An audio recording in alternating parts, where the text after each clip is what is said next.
This is the hackathon submission for Gabriel Castillo, Daniel Ruiz, Jade Ruiz, and Pablo, 12th grade. I remember his last name. We made a CAD design of our storage robot. It has sensors on the tip of the robot to make sure it doesn't collide onto anything that the LiDAR sensors that I modeled with these little bumpers can't detect.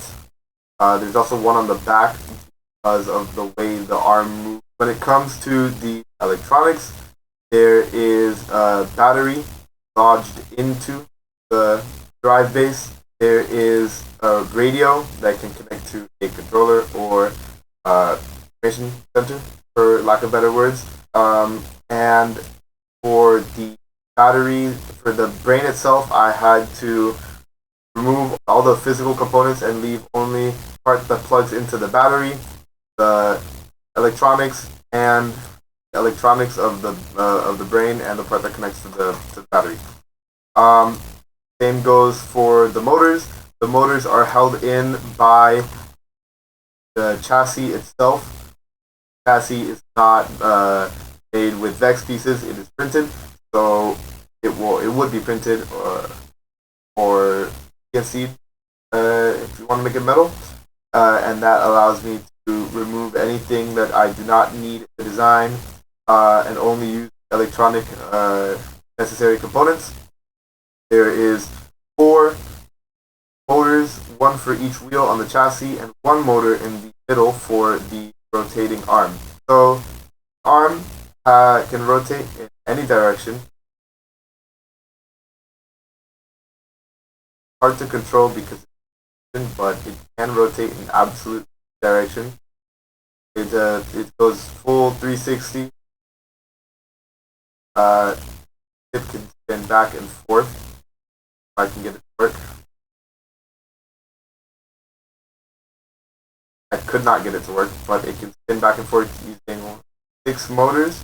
And the reason that I do not have it attached to the claw is because I made another mechanism that allows me to swap out claws for other bits that might be useful in that moment.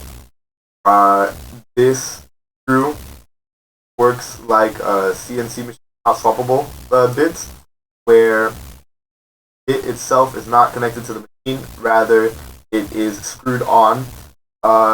This would be base where the claw goes, so the claw would go here, and the robot can grab it in the bit and drill into it, and to take it off, it would put it back on the docking station and unscrew itself from it.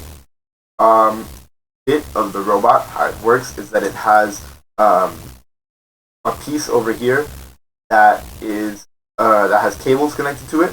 It would have cables coming in from the inside, powering it, and it works like a male-female connection, where that would be the female part, and all the CNC type pieces that it would connect to are the male components, and it would power any attachments that would require power, such as a claw or other drill bits, but that would be redundant because you put a drill bit on the drill bit and that would be just as good. This claw itself is 1 motor. It uses 1 motor and 2 gears.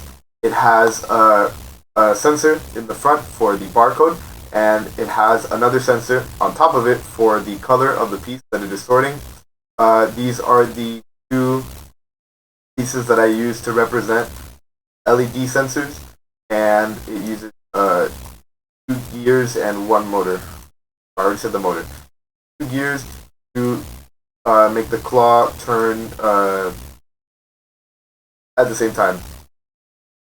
And these are the buckets that were required for the assignment.